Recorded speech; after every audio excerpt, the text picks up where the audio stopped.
Артаға сақтау үшін болады. Азға базарсан болады дейінге. Дес қошып 10% деп бөлген болады. Құзыреттік байық болады. Мәдира, Мелка, алашқа декен.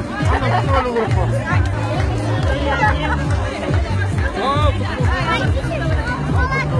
Екінші келді терезе деймін дейін деп жатыр.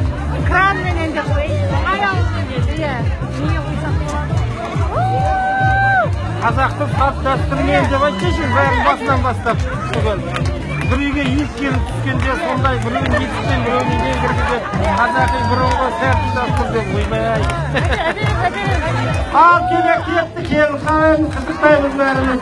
Бұрын соңғы болмаған сенсация мынау. Аяғына бар ма?